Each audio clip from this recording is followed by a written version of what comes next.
कितने पन्ने होते हैं कॉन्स्टिट्यूशन में? कितने कितने? ऐसा मोटा करके मत बताओ, पेज कितने होते हैं?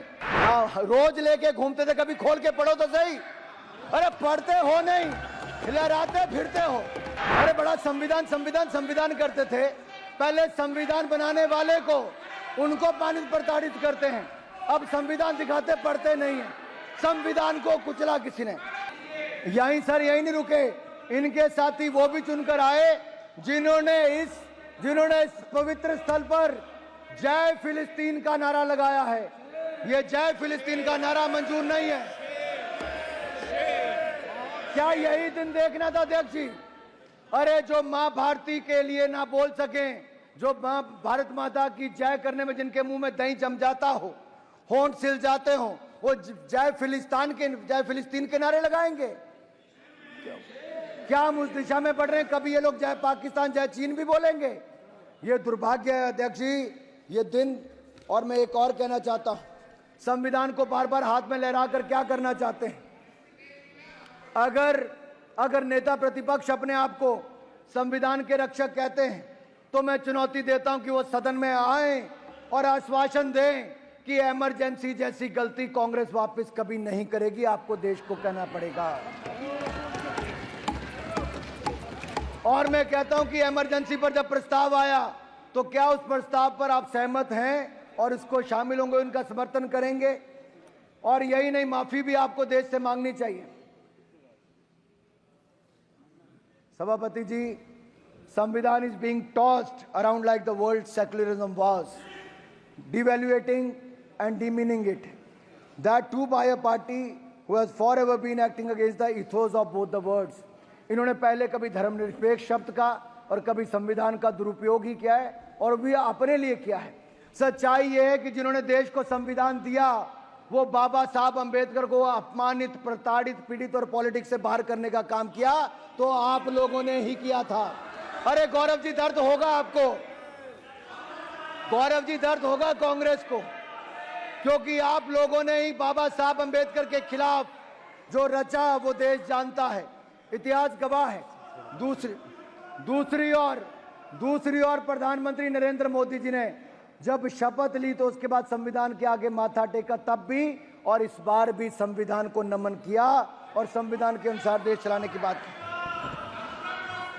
और मैं एक बात और कहना चाहता हूं, बाबा साहब अंबेडकर के नाम पर पंच तीर्थ किसी ने बनाया तो भारतीय जनता पार्टी एनडीए की सरकार ने बनाया है। बाबा साहब अंबेडकर की जन्मस्थली, शिक्षा स्थली, चैत्य भूमि और शिक्षा भूमि, महापरिनिर्वाण भूमि, पांचों स्थानों पर नागपुर, मऊ, मुंबई, दिल्ली और लंदन में जमीनें लेकर वहां पर म्यूजियम, स्मारक और वहां पर उसको मान सम्मान देने का काम किया। पंच तीर्थ बनाया तो नरेंद्र मोदी की सरकार ने बनाया। मैं आप सबसे एक और पूछना चाहता हूं, कितने पन्ने होते हैं कॉन्स्टिट्यूशन में? कितने? ऐसा मोटा करके मत बताओ, पेज कितने होते हैं? रोज लेके घूमते थे, कभी खोल के पढ़ो तो सही। अरे पढ़ते हो नहीं, लहराते फिरते हो।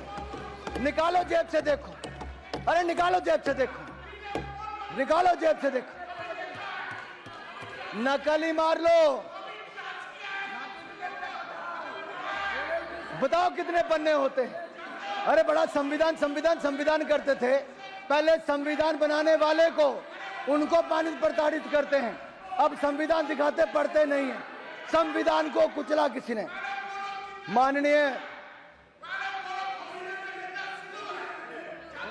माननीय सभापति जी, अगर संविधान को तार किसी ने किया था, संविधान को कुचलने का किसी ने काम किया था, तो वो भी आपने इमरजेंसी लगाकर किया था। देश आपको माफ नहीं करेगा।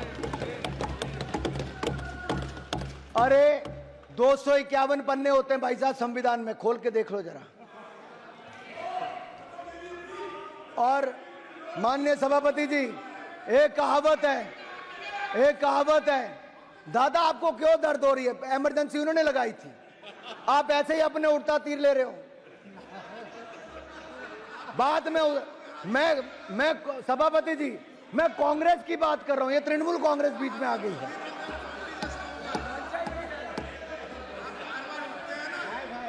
अब सच्चाई तो ये है माननीय सभापति जी, सच्चाई ये है कि जो कभी कांग्रेस के नेता सदन थे, सच्चे तृणमूल वाले इनके लिए बोलते कांग्रेस के लिए, आज कांग्रेस तो अपने नेता सदन अधीर रंजन चौधरी के लिए खड़ी नहीं हुई, एक सभा करने भी इनके नेता नहीं गए और ममता जी के आगे उनको बेचारे को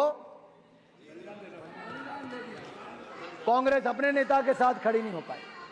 ऐसी कौन सी मजबूरी थी कि कांग्रेस को बंगाल में घुटने टेकने जरूरी था?